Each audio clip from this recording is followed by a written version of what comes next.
ये तत्व प्रज्ञापन अधिकार है, महाधिकार 194 95 पेज निकाल लीजिए।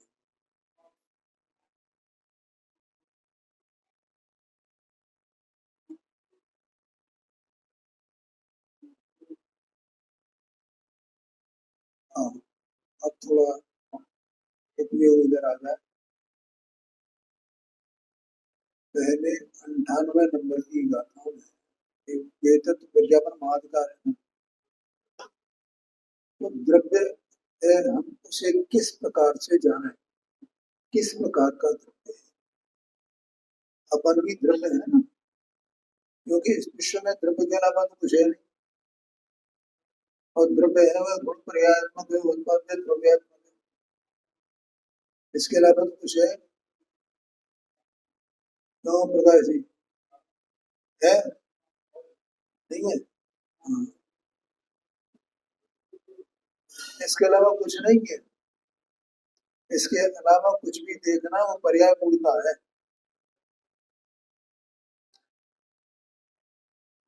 ऐसा कह रहे हैं, सब द्रव्य है, सब गुण पर्यायात्मक है, सब उत्पाद द्रव्यात्मक, ऐसा जानो।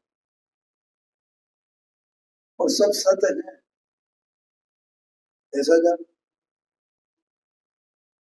और द्रव्य और सत्य कोई भिन्न भिन्न नहीं है।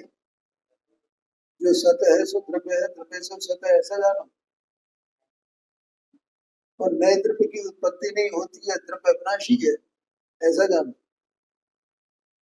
इसका मतलब ये ज्ञेय को जानना है। और इसमें ज्ञेय में दो चीजें हैं, स्वगेय और परगेय। तो ऐसा स्वगेय भी ऐसा ही है, परगेय भी ऐसा ही है।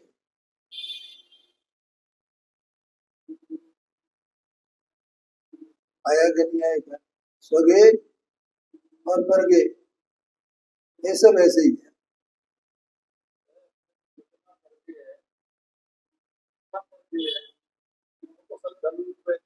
है जी। हाँ ठीक है, ये चेतन रूप है, ठीक है। यहाँ तो ये तो अपने घर में है पहले से। और विशेष तौर पर ये समय सार का विषय है। और ये इसमें आगे भी कहेंगे चेतन का और अचेतन का, या सामान्य कथन है ना, उसमें अपन फिर भी बीच बीच में अपन कह देते हैं इस बात। और अभी आगे और कहेंगे इस बात को, क्योंकि वहां जो दृष्टांत दिया है आचार्य देव ने, उसको उसके चेतन के बिना वो समझ में आएगा नहीं। क्योंकि आप ही तो स्वद्रव्य है, स्वगेय है ना। तो स्वगेय कैसा है, मूल प्रयोजन तो यही है ना। जिसने स्वगेय को जाना उसने परगेय को जाना, जिसने स्वगेय को नहीं जाना उसने परगेय को नहीं जाना।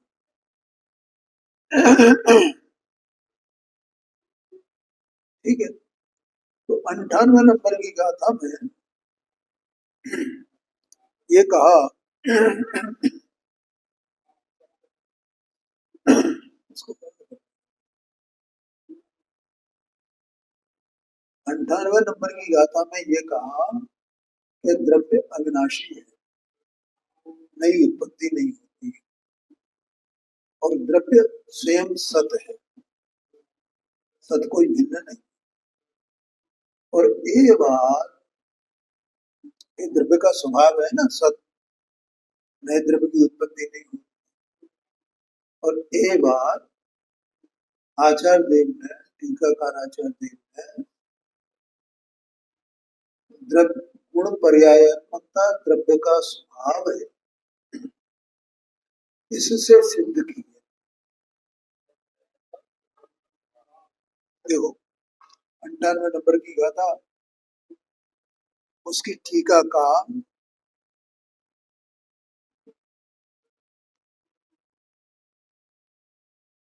उसकी टीका देखो, 191 पेज पर देखना इसको।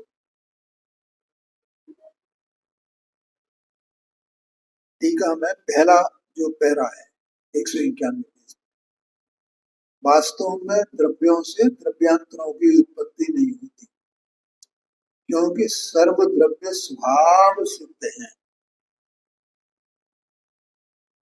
ठीक है। उनकी स्वभाव सिद्धता तो उनकी अनाद निधनता से है। ठीक है, अनाद निधन साधनांतर की अपेक्षा नहीं रखता, माने कैसे किसी और साधन से उसको सिद्ध किया जाए कि नहीं, वह गुण पर्यायात्मक, ये आ गया ना, वह गुण पर्यायात्मक ऐसे अपने स्वभाव को ही, जो कि मूल साधन है आएगा उसकी सिद्धि का, उसके द्रव्य बने के अविनाशी बने के सिद्धि का मूल साधन कौन है? गुण पर्याय, ऐसा कहा। उसे धारण करके स्वयं सिद्ध हुआ वर्तता है।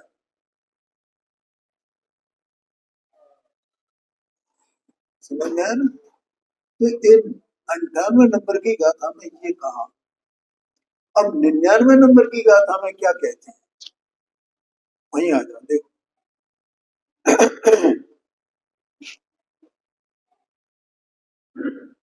शांति से समझना बगैर चित्त को एकाग्र करके, बहुत मैंने एक दिन बोला था कि करो या मरो जैसी स्थिति है, इसको निरर्थक नहीं मानना, ये निरर्थकपना है। द्रव्य का, गेय का, स्वगेय का, परगेय का स्वभाव कैसा है उसे जानना, इससे अपने ज्ञान का अभ्यास भी होता है और वस्तु भी जानने में आती है। अब देखो इसमें 99 नंबर की गाथा, अभी अपन ने पढ़ी नहीं है, उस 99 नंबर की गाथा के ऊपर क्या लिखा है, अब यह बतलाते हैं, 195 पेज, अब यह बतलाते हैं कि उत्पाद व द्रव्यात्मक होने पर भी द्रव्य सत है। पहले क्या कहा, गुण पर्यायात्मक होने पर सत है, ठीक है। अब उत्पाद व द्रव्यात्मकता से देखा जाए तो सत है क्या नहीं है? है, ये बात सिद्ध करना चाहते हैं। समझ में आया? 98 नंबर की और 99 नंबर की गाथा में केवल इतना अंतर है। हाँ, उसके सत को सिद्ध किया, द्रव्य सत है, अविनाशी है, उसके अविनाशी पने को सिद्ध किया। अब यहाँ पर उत्पाद द्रव्यात्मकता होने पर भी द्रव्य स्वभाव से सत है। देखो, उत्पाद व्यय और द्रव्य दो चीजें हैं ना, इसका मतलब उत्पाद व्यय तो अनित्य है और द्रव्य नित्य है, तो ऐसा लगता है दोनों विरोधी भाव है, लेकिन नहीं, वे दोनों भाव ये द्रव्य को साध रहे हैं। क्या कहा, उत्पाद व्यय और द्रव्य दोनों मिलकर के द्रव्य को साध रहे हैं। साध रहे हैं वहां भी साधन में आया था, नहीं आया था? अभी अपन ने पढ़ा था ना, साधनांतर की अपेक्षा नहीं करता। ऐसे ये साध रहे हैं, उसकी सिद्धि कर रहे हैं। साधने का मतलब है सिद्धि करना, योग में नहीं होता। कोई व्यक्ति मंत्र की साधना कर रहा है, मंत्र की सिद्धि करना चाहता है,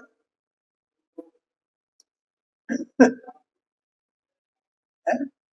साधा किसको जाता है, जिसकी सिद्धि की जाती है। तो ये उत्पाद व्यय और द्रव्य दोनों, उत्पाद व्यय एक साथ और द्रव्य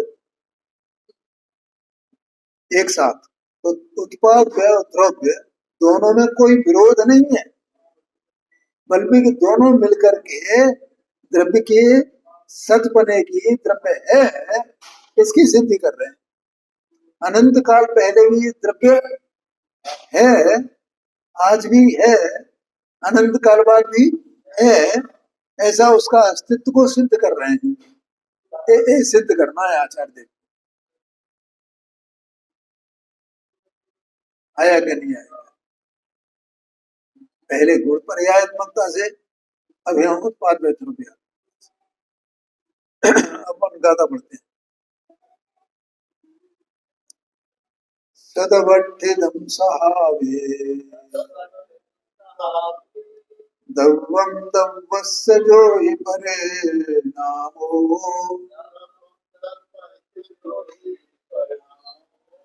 अर्थेषु सोऽसहावो यदि संभवना सुखं बद्धो।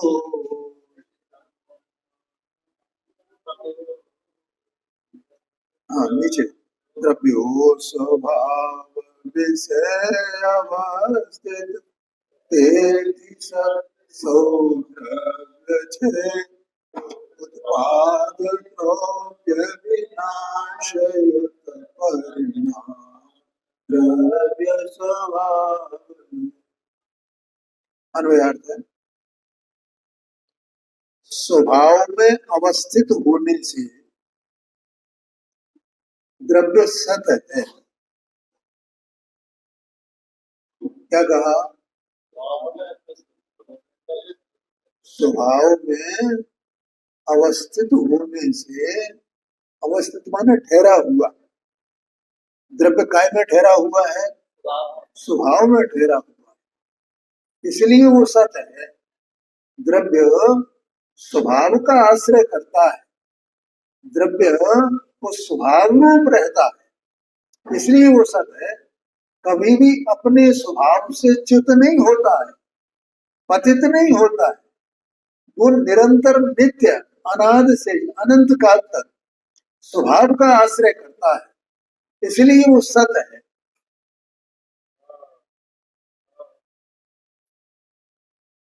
क्या भैया समझ में आया कि? हाँ, इसलिए वो सत है कि स्वभाव का आश्रय करता है। अब देखो स्वभाव क्या है, तो कहते हैं द्रव्य का जो उत्पाद व्यय द्रव्य सहित परिणाम है,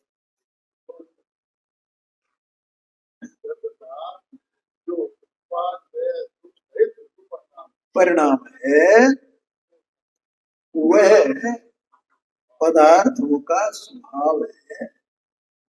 द्रव्य का स्वभाव है, पदार्थों का स्वभाव है, जो परिणाम तीनों की उत्पाद व्यय द्रव्य तीन हो गए ना, तीनों की जो एकता है, ऐसा एकता रूप जो परिणाम है वो द्रव्य का स्वभाव है। अपन ने बहुत पढ़ा है, कहा अद्वार सूत्र में, उत्पाद व्यय द्रव्यतम सत, उत्पाद व्यय द्रव्यतम सत। यहाँ तो गुण पर्यायात्मकता से भी सत को सिद्ध किया, और वो उत्पाद व्यय द्रव्यात्मकता से सत को सिद्ध कर रहे। समझ में आया? हाँ, ये क्या मेरा क्या बिगड़ता है? उत्पाद व्यय द्रव्यात्मक ये द्रव्य है ना, उस स्वभाव का आश्रय करता है, उसी में ठहरा हुआ है। ये उत्पाद व्यय द्रव्य द्रव्य का आश्रय करते हैं, सत का आश्रय करते हैं। जो उत्पाद व्यय द्रव्य उसी में रहते हैं, द्रव्य में रहते हैं। उत्पाद व्यय द्रव्य की तरफ से कहा जाए तो कहीं और रहते हैं, द्रव्य में रहते हैं। द्रव्य कहाँ रहता है? उत्पाद व्यय द्रव्य में रहता है, उसमें ही ठहरा हुआ है, उसका आश्रय करता है, इसलिए उसका कभी नाश नहीं होता है, इसलिए वो सत है। हाँ जी, हाँ जी, ये अंदर में चेतन वस्तु है ना, ये सदा काल अपने उत्पाद में द्रव्य उसका जो स्वभाव है उसका आश्रय करता है, उसमें जमा हुआ है, वो उससे अलग होता ही नहीं। द्रव्य अलग हो जाए, उत्पाद में द्रव्य अलग हो जाए, ऐसा है ही नहीं, वो उसका स्वभाव है। इन तीनों की एकता रूप परिणाम, वो उसका स्वभाव। परिणाम माने दशा, तीनों की एकता रूप परिणाम है ना, तीनों की एकता रूप, वो एकता कभी टूटती है उसकी? अनंत काल में वो उसमें कोई कुछ होता ही नहीं, वो एकता ज्यों की त्यों कायम रहती, उसका नाम द्रव्य है। हाँ जी, हाँ जी। ऐसा एक एक द्रव्य का अंदर में आत्मा है ना, तो आत्मा ऐसा अपने उत्पादक द्रव्य में अवस्थित है ना। और ये देह के जो परमाणु है वे सब एक एक परमाणु क्या नवीन भाई, वे अपने अपने उत्पादक द्रव्य में अवस्थित हैं, उसको छोड़ते नहीं, आज तक छोड़ा नहीं कभी, जितने परमाणु हैं। बोलो समझ में आया?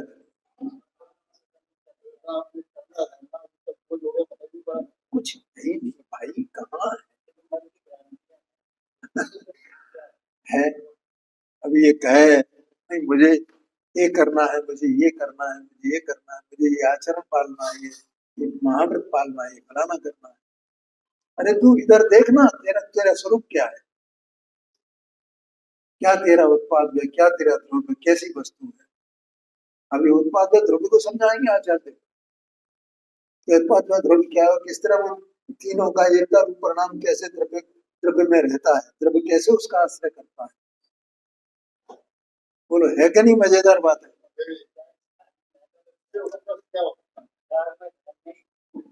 है? हाँ जी, हाँ जी, है। ये देखो यहाँ राग की, विकल्प की, देह मन वाणी की, कर्मों की कोई बात नहीं है। यहाँ तो द्रव्य की सिद्धि है। मैंने इसीलिए 80 नंबर से लिया था। आया क्या नहीं आया? अब आचार्य देव आगे क्या कहते हैं, टीकाकार आचार्य देव कैसे सिद्ध करेंगे इसको? देखो उनकी कला देखो, मैं तो उनकी कला पे मोहित हूँ। क्या कला है उनकी, उत्पाद ध्रुव्यात्मकता को सिद्ध किया। हाँ जी, देखो टीका है, किसी को कोई प्रश्न आवे तो पूछ लेना भैया, क्योंकि अपने को किसी भी प्रकार से समझना है, आत्मस्थ करना है इसको, अपने ज्ञान में एकदम निर्मलता हो जाए। लेकिन वो निर्मलता अपने अभ्यास से, ज्ञान के अभ्यास से, अपने को उसकी महिमा आवे अपने दिल में, ये बात है। हाँ जी, ठीक है। यहाँ विश्व में स्वभाव में नित्य अवस्थित होने से द्रव्य सत है। ठीक, द्रव्य सत क्यों है? तो द्रव्य नित्य स्वभाव में अवस्थित है, एक क्षण को भी स्वभाव से च्युत नहीं है, वो स्वभाव में है, इसलिए वो सत है, इसलिए वो सत है। स्वभाव द्रव्य का द्रव्य उत्पाद विनाश की एकता स्वरूप परिणाम है। स्वभाव क्या है? ये स्वभाव की परिभाषा है। पहले गुण पर्यात्मकता को स्वभाव बताया, अब यहाँ द्रव्य व्यय उत्पाद, उत्पाद विनाश, उत्पाद विनाश कहा उसको। देखो किसमें आया है, 99 नंबर की जो मूल गाथा है ना प्राकृत की, यदि संभव नाश संबद्धो लिखा है। मूल गाथा जो ऊपर प्राकृत की अंतिम वाक्य देखो उसका, यदि संभव नाश संबद्धो लिखा है। ठिद माने द्रव्य स्थायी बना, संभव माने उत्पाद, नाश माने विनाश, व्यय, अभाव। ठीक है, ये द्रव्य का स्वभाव है। क्या कहा? ये द्रव्य का स्वभाव है। क्या भैया, ये अपने ये शरीर है ना, अभी 2-3 दिन पहले मैंने प्रश्न किया था, ये अपना है क्या? अपना नहीं। क्यों? आत्मा है वो, क्यों? इसलिए शाबाश, शरीर तो यही रह जाएगा, छूट जाएगा वो। तो वो आत्मा का कैसे हो सकता है? आत्मा घटी वस्तु है। तो एक द्रव्य है ना, एक द्रव्य है ना, तो दोनों अलग अलग है ना, न्यारी न्यारी, ऐसा ना। काया शरीर, काया ये अलग, और चेतन वस्तु ये न्यारी, ये पूरी वस्तु है। इसमें कुछ भी नहीं होता, अनाज से कुछ नहीं हुआ है। कब से है ये बोलो?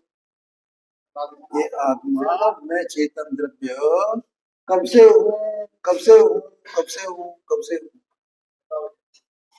और शरीर कितने बदल गए, और मैं वैसा का वैसे ही बिना बदला। ऐसा है कि नहीं है? तो ऐसा ही है। तो ये वो एक द्रव्य है, और ये एक द्रव्य है। ये कौन सा द्रव्य, इसका नाम क्या है? छह द्रव्यों में इसका कोई नाम होगा ना। इसका नाम है पुद्गल द्रव्य। हाँ जी, पुद्गल। पुद्गल, पुद्गल का अर्थ है पुरना और गलना। गलना माने बिखर जाता है ये, फिर इकट्ठा हो जाता है, फिर बिखर जाता है, फिर इकट्ठे हो जाता है, यही तो चल रहा है। तुमने बचपन में जो कपड़े पहने थे वे कहाँ रखे हैं? कहाँ गए?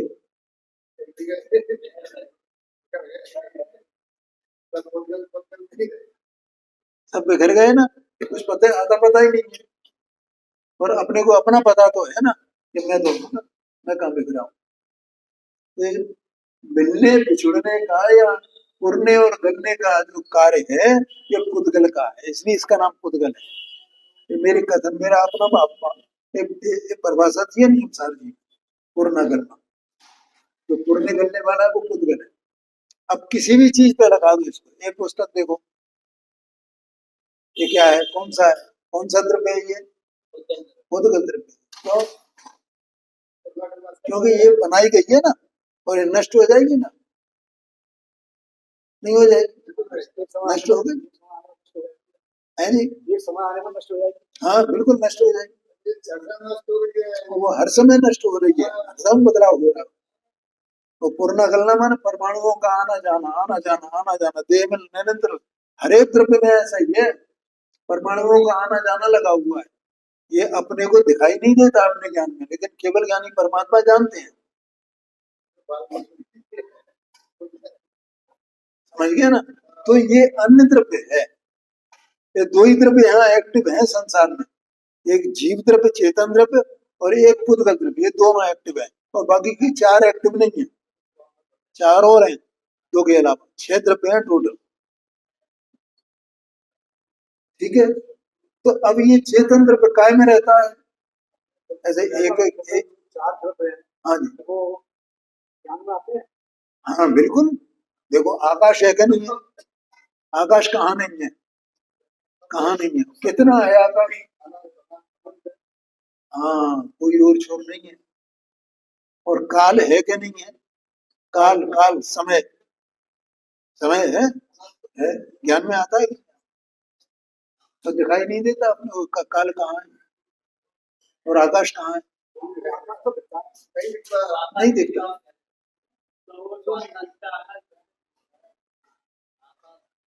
ये मेरा मुंह खुला हुआ है ना, इसमें आकाश है। ये आंखें खुली है ना, यहाँ आकाश है। ये कानों के अंदर छेद है ना, यहाँ आकाश है। इसमें नाकों के अंदर छेद है ना, ये आकाश है।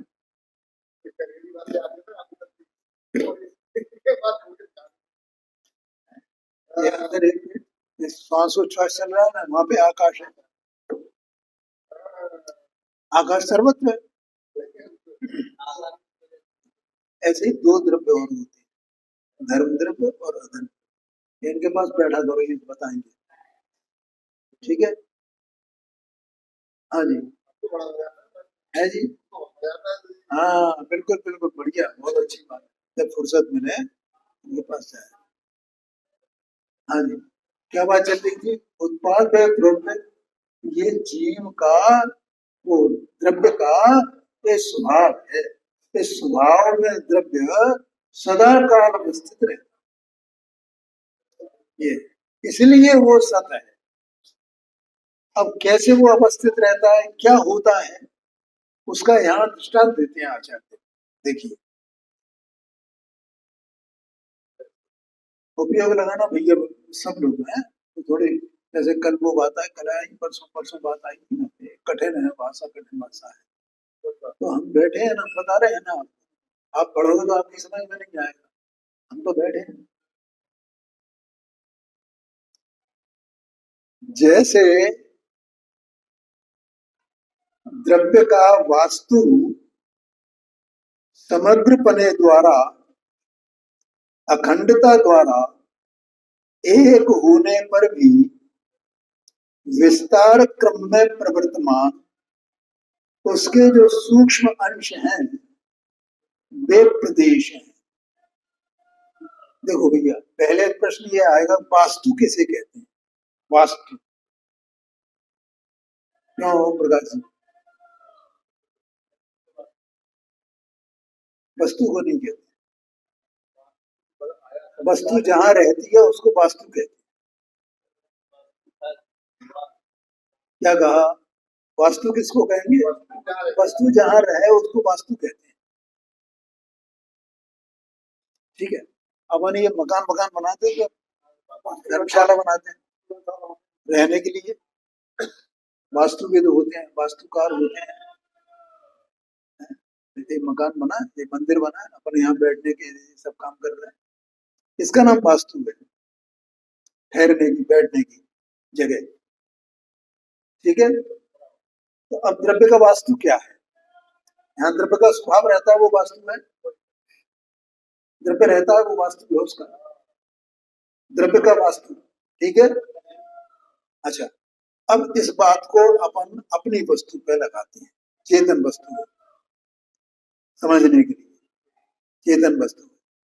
तो ये देखो, इस वाक्य के अंत में वे प्रदेश हैं, ऐसा है ना, तो इसलिए मैं वो चेतन वस्तु से समझाना चाहता हूँ। ये अपन अपन सबके ख्याल में है कि आत्मा चैतन्य वस्तु असंख्यात प्रदेशी है। वैसे समझ में नहीं आएगा, कैसी है? असंख्यात प्रदेशी है ये चैतन्य वस्तु, ये आत्मा। असंख्यात प्रदेश माने लोकाकाश प्रमाण, इतना हो गया ना। लेकिन रहता ये आत्मा देह में है, तो उसके प्रदेश कितने रहते हैं? असंख्यात ही रहते हैं ना, क्या देह में आने से कम हो जाते हैं? नहीं होते। लोकाकाश, लोकाकाश बहुत बड़ा है, लोकाकाश भैया। हाँ, ये तो सर्वज्ञ के ज्ञान का विषय है, भगवान ने कहा है, उनकी बात का हमें पूरा भरोसा है, इसलिए यहाँ ये बात चलती है। ये बातें कहीं और नहीं मिलेंगी भैया, ये बात जितनी बातें जैन धर्म में है ना, किसी धर्म में नहीं मिलेंगी आप। इतनी महानता है इसकी, इतना गजब। और वो महानता किस कारण से, इतनी बातें क्यों मिलती हैं हमें? क्योंकि हमारे यहाँ सर्वज्ञ है, उनके यहाँ कोई सर्वज्ञ नहीं, सब कुछ जानने वाले, एक समय में सारा सब पूरे जगत को जानने वाले, अनंत अनंत अनंत अनंत जो आकाश वगैरह सब। हाँ जी, ठीक है। तो भगवान ने ये कहा कि ये चेतन वस्तु असंख्यात प्रदेश की, ठीक है। तो ये आत्मा कहाँ रहता है, ये वस्तु कहाँ रहती है, चेतन वस्तु अपने असंख्यात प्रदेशों में रहती है। ये अपन रोज रोज चर्चा करते हैं कि नहीं करते हैं? समय सार जी को पढ़ा अपन ने तो भी उसमें ये चर्चा, अब आज यहाँ पढ़ रहे हैं तो भी ये चर्चा, ठीक है। अब वो जो असंख्यात प्रदेश हैं, वे सब एक साथ, वे अखंड हैं क्या नहीं है? क्या उनमें वो प्रदेशों को जोड़ जोड़ करके उसको तैयार किया गया है? नहीं, वो तो अखंड है। समझ में आ गया? असंख्यात प्रदेश बना चेतन वस्तु का चाहे ये चेतन वस्तु निगोद में हो, और निगोद में भी पहले रहा था नहीं रहा थी, वहीं से तो निकल के आया है। तो एक शरीर में कितनी जीव राशि है? अनंत जीव राशि। कितनी अनंत? कि अभी तक के जितने सिद्ध हो गए हैं उनसे अनंत गुने अनंत एक शरीर में इतने जीव हैं।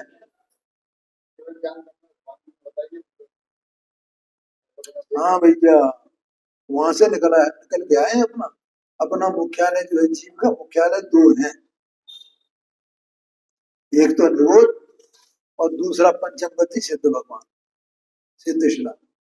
चाहे तो वहां रहे अनंत काल के लिए, चाहे वहां रहे अनंत काल। हाँ, निगोद क्या निगोद क्या होता है? देखो, मैं सामान्य भाषा में आपको बता देता हूँ, विशेष भाषा में इनसे पूछ लेना या फिर कोई। आलू, गाजर, प्याज, लहसुन, अदरक, मूली, ये चीजें है ना, इनपे एक सुई ले, और आलू जैसे अपन उबालते हैं ना, उसमें से आलू में से एक सुई लगा करके, कितना आलू आएगा उसमें? थोड़ा सा। उसमें असंख्यात शरीर होते हैं जो गिनने में नहीं आते, असंख्यात। उसमें एक शरीर में, अभी मैंने जो बताई, अनंत जीव राशि है। हम लोग जो जैनी हैं वो आलू क्यों नहीं खाते हैं? जो आलू खाते हैं वे तो जैनी है नहीं, ये समझ लेना। और जो जैनी है वे आलू खाते नहीं, ये सब जमीकंद खाते ही नहीं। थोड़ा बात कठोर है, लेकिन अब क्या करें, बात तो ऐसी है ना, क्योंकि उनको जीवों के प्रति कोई दया ही नहीं है। इसमें इतने जीव हैं,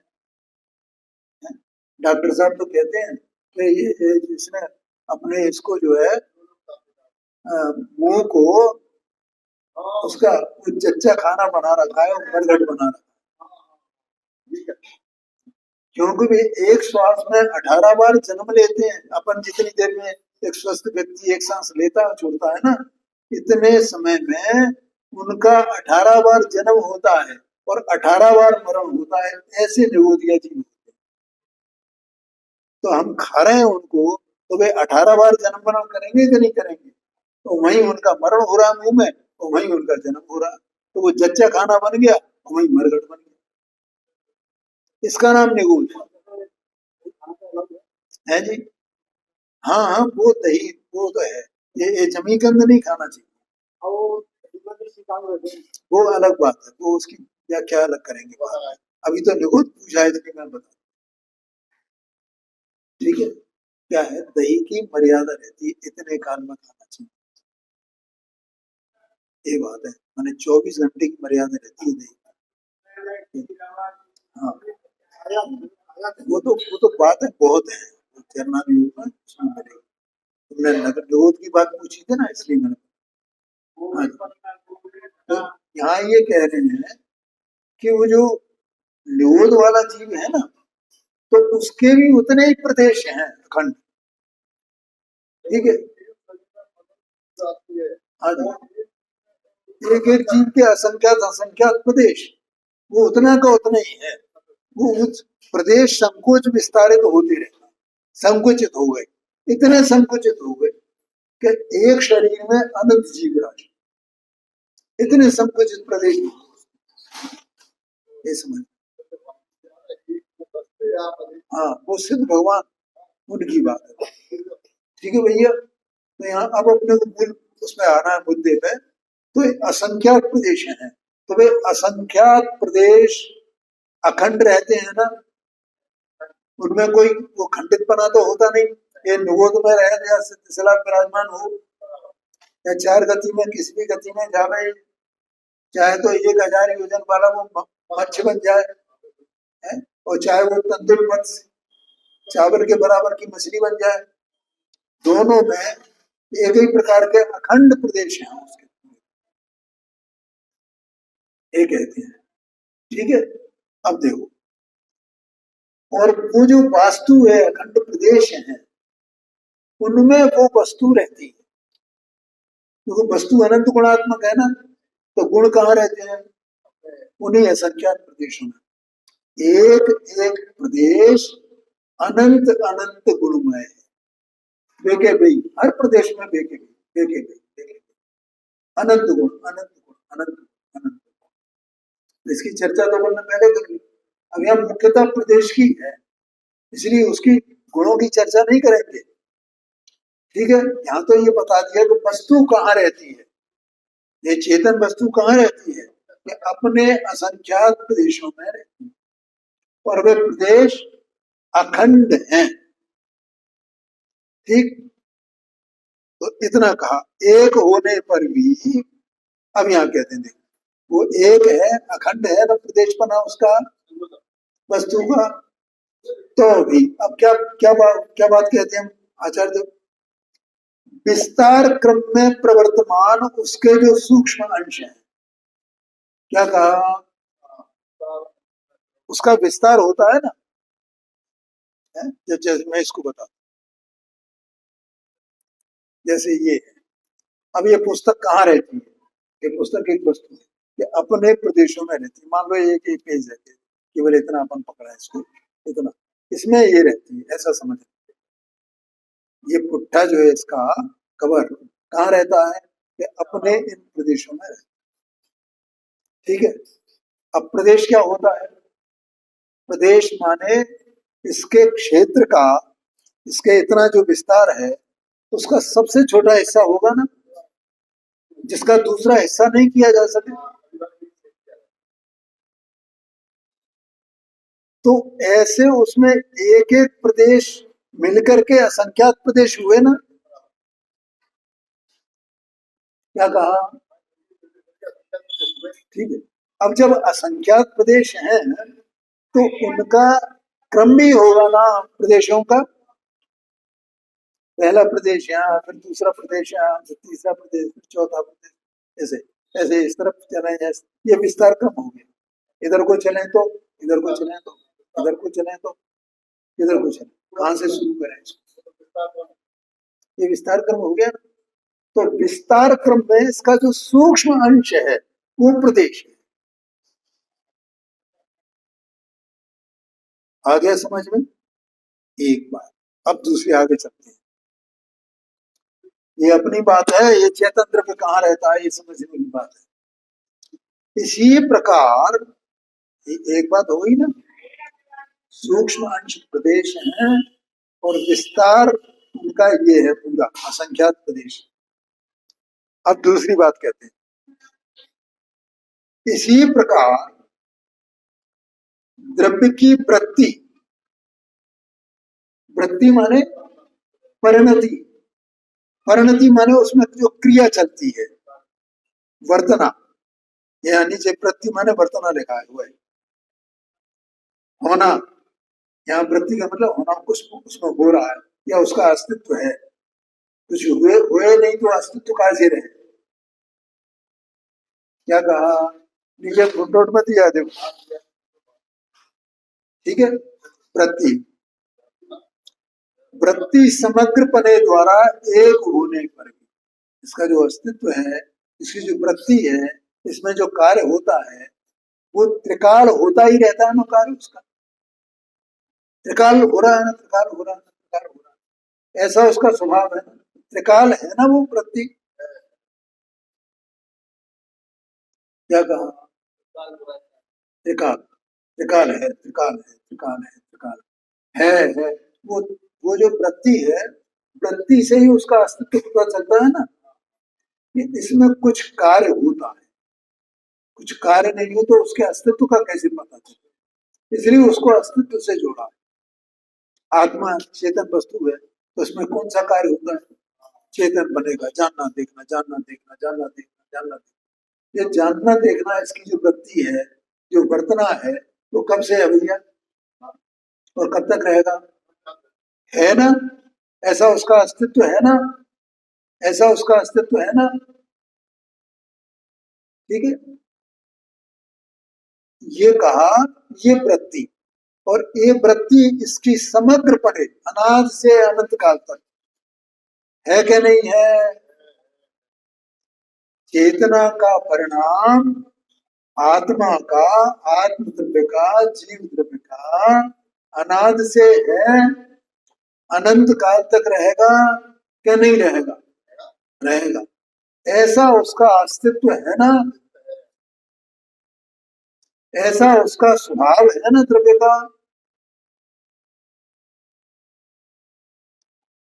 प्रवाह होने पर भी अब उसमें एक पना है ना, निरंतर एक पना है ना, कि ये चेतना है, चेतना है, चेतना है, चेतना है, चेतना है, चेतना है, चेतना है।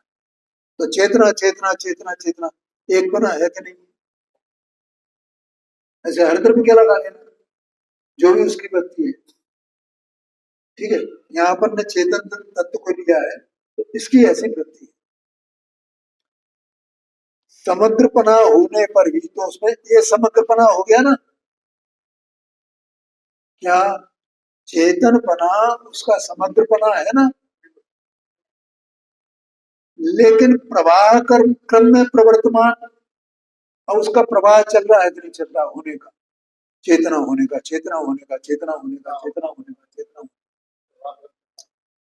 अनंत काल पहले चेतना थी, आज भी है, अनंत काल बाद भी रहेगी ना। ऐसा प्रवाह क्रम है उसका, तो वो एक है और प्रवाह क्रम से एक एक समय का एक एक परिणाम। क्या कहा ओम प्रकाश जी? नहीं आया समझ में क्या? प्रवाह माने बहना, तो वो उसका चेतनपना बह रहा है ना, है, है, है, है। तो वो प्रवाहीपना उसका प्रवाह क्रम में एक एक समय का है ना, है? ये बताए। ठीक है, हाँ जी, हाँ जी, हाँ जी। अनादि से है, अनंत काल तक रहेगी, लेकिन वो एक एक समय में एक समय में एक है ना, एक समय में एक है ना, ऐसा प्रवाह क्रम हुआ ना उसका समय की अपेक्षा से। उसमें जो पहले वास्तु की बात ली थी वो क्षेत्र की अपेक्षा से, और इसको लिया है काय को, ये जो अस्तित्व को, चेतना चेतना चेतना चेतना, इसको लिया है काल की अपेक्षा से। उसमें क्षेत्र की अपेक्षा से एक अंश, वो एक प्रदेश। यहाँ प्रवाह क्रम में एक एक करके उसका उत्पाद भी है, उत्पन्न हुआ और नाश हुआ, चेतना को उत्पन्न हुआ और नाश हुआ, उत्पन्न हुआ नाश हुआ। हाँ जी, हाँ जी, चेतना त्रिकाल है ना, और उसमें प्रवाही बना है क्रम क्रम से एक एक समय। अब भेद करके देखें तो ऐसे प्रदेशों में जैसे अपन ने भेद किया, उसी प्रकार से इसके भेद देखें तो, उसके अस्तित्व के, उसके स्वभाव की, चेतना के भेद देखें तो एक एक समय में है ना। देखो भाई, अपने को एक बहुत गंदी आदत है, हम किन को, हम जो अज्ञानी है लेकिन स्वाध्याय है। हाँ जी, क्या गंदी आदत है कि हम पर्याय को या उत्पाद व्यय को द्रव्य के साथ नहीं देखते हैं, द्रव्य में नहीं देखते। ये हमारी गंदी आदत है। हम जब भी पर्याय की बात आती है तो हम पर्याय को द्रव्य से अलग करके देखने लगते, लेकिन वो द्रव्य का ही भाव है, द्रव्य का ही हिस्सा है, द्रव्य में ही है वो। ये बात हम नहीं देख पाते जब भी पर्याय की बात चलती है, जब भी उत्पाद व्यय की बात चलती है, जैसे ये इससे अलग हो गया है।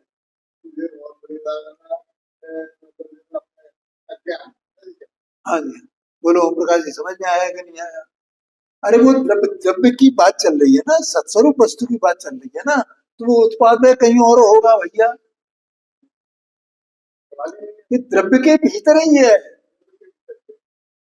उन असंख्यात प्रदेश में जो असंख्यात प्रदेश में जो वस्तु है उसके भीतर ही वो सब है। उत्पाद व्ययपना ध्रुवपना सब उसी में है ना।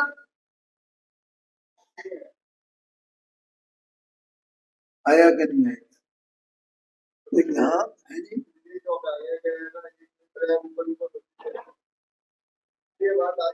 देखो वो पर्याय ऊपर ऊपर नहीं होती है, वो रागादिक भाव जो कहे जाते हैं ना, वे ऊपर ऊपर करते हैं, ऐसा कहा। रागादि भाव है ना, क्योंकि वे आत्मा के स्वभाव में प्रवेश नहीं करते, इसलिए कहा जाता है ऊपर ऊपर करते हैं। ये विभाव परिणाम स्वभाव में प्रवेश नहीं करते हैं, ठीक है। लेकिन जो वस्तु उत्पादक द्रव्यात्मक है, वो तो अखंड अभेद ही है ना, पूरी की पूरी उसकी बात चल रही है ना, उसके स्वरूप को ही नहीं समझा है। तो इस तरह इसको देखना भैया कि वो जो परे यहाँ क्या कहा, उसकी जो वृत्ति है, उसका जो होना है, वो जैसे वस्तु है, चेतना स्वभाव है, तो चेतना स्वभाव अनंत काल पहले था, आज भी है और आगे भी रहने वाला है ना। तो उसी चेतना स्वभाव वो है, हर समय है, हर समय है, हर समय है, तो उसकी प्रतीति होती है कि नहीं होती है?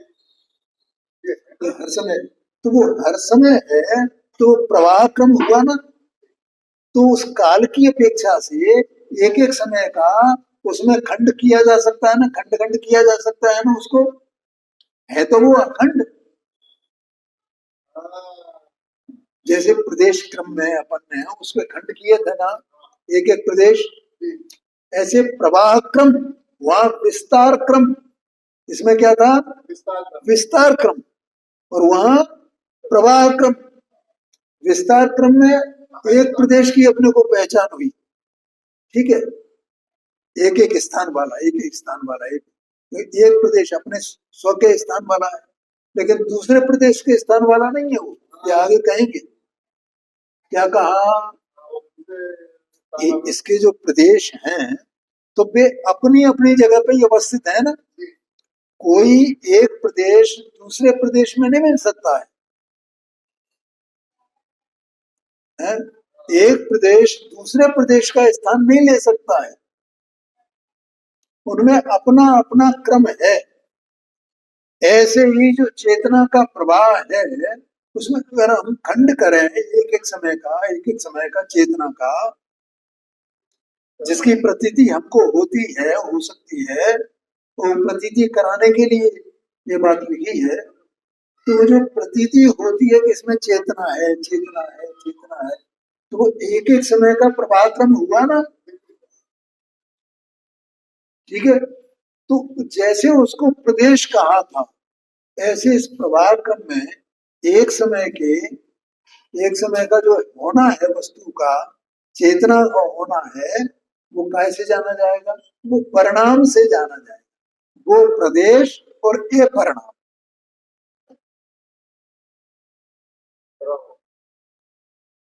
आगे समझ में, क्षेत्रीय की अपेक्षा से उसका अंश एक प्रदेश, और काल की अपेक्षा से जो प्रवाह क्रम है उसका एक अंश वो परिणाम, चेतना का परिणाम, चेतना का। आगे समझ में, हाँ जी, वो परिणाम कहा जाएगा, वो उसको प्रदेश कहा, इतनी बात है।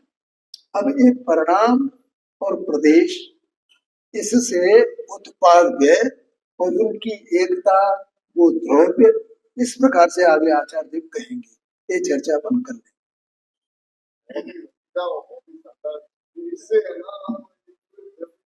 हाँ जी, हाँ जी, हाँ जी, हाँ जी, पूरे ऐसा में